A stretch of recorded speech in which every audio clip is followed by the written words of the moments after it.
once knew a nigga whose real name was William. His primary concern was making $1 million, being the illest hustler that the world ever seen. He used to fuck movie stars and sniff coke in his dreams. A corrupted young mind at the age of 13. Nigga never had a father and his mom was a fiend. She put the pipe down, but for every year she was sober, her son's heart simultaneously grew colder. He started hanging out, selling bags in the projects, checking the young chicks looking for hit and run prospects. He was fascinated by material objects, but he understood money never bought respect. He built a reputation cause he could hustle and steal, but got locked once and didn't hesitate to squeal. So criminals he chilled with didn't think he was real. You see, me and niggas like this have never been equal. I don't project my insecurities on other people. He fiended for props like addicts with pipes and needles, and so he felt he had to prove to everyone he was evil. A feeble-minded young man with infinite potential, the product of a ghetto-bred capitalistic mental. Coincidentally dropped out of school to sell weed, dancing with the devil, smoked until his eyes would bleed. But he was sick of selling trees and gave in to his greed.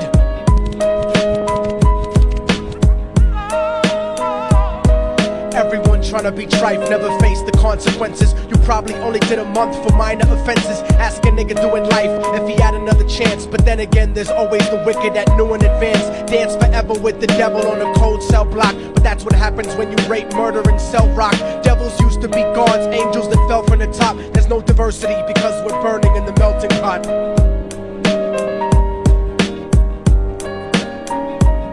So Billy started robbing niggas, anything he could do to get his respect back in the eyes of his crew. Starting fights over little shit up on the block. Stepped up to selling mothers and brothers to crack rock. Working overtime, making money for the crack spot. Hit the jackpot and wanted to move up to cocaine, fulfilling the Scarface fantasy stuck in his brain. Tired of the block niggas treating him the same.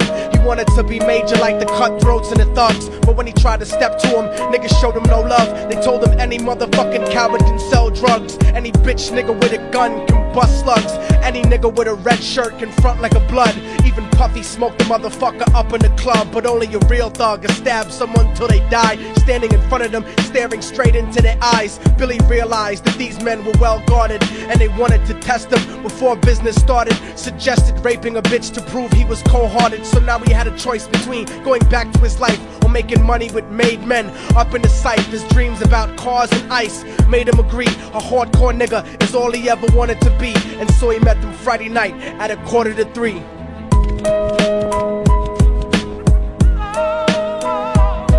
Everyone tryna be trife, never face the consequences. You probably only did a month for minor offenses. Ask a nigga doing life if he had another chance. But then again, there's always the wicked that knew in advance. Dance forever with the devil on a cold cell block. But that's what happens when you rape, murder, and sell rock. Devils used to be gods, angels that fell from the top. There's no diversity because we're burning in the melting pot.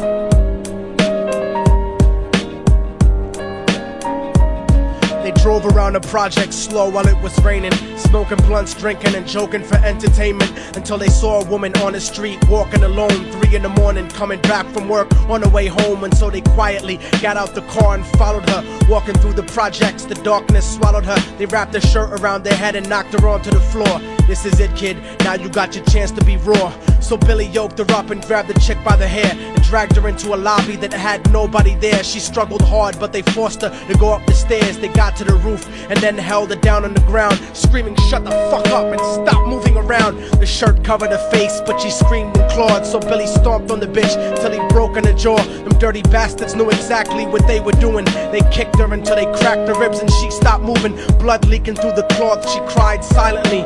And then they all proceeded to rape her violently. Billy was made to go first, but each of them took a turn, ripping her up and choking her until her throat burned. Her broken jaw mumbled for God, but they weren't concerned. When they were done and she was lying bloody, broken and bruised, one of them niggas pulled out a brand new 22.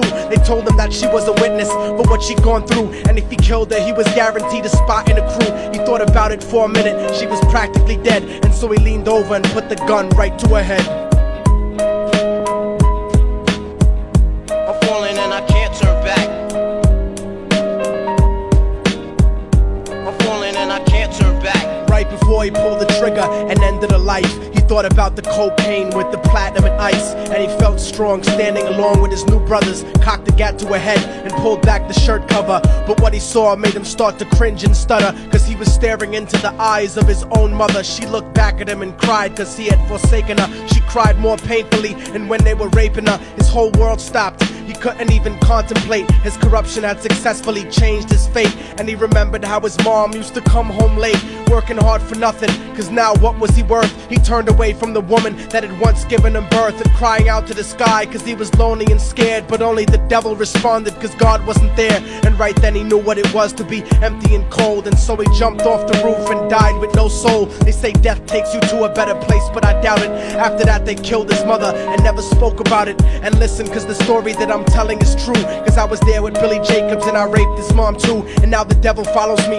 everywhere that I go. In fact, I'm sure he's standing among one of you at my shows, in every street cipher listening to Little Thug's flow. He could be standing right next to you and you wouldn't know. The devil grows inside the hearts of the selfish and wicked. White, brown, yellow and black color is not restricted. You have a self-destructive destiny when you're inflicted, and you'll be one of God's children that fell from the top. There's no diversity because we're burning in the melting pot. So when the devil wants to dance with you, you better say never, because a dance with the devil might last you forever.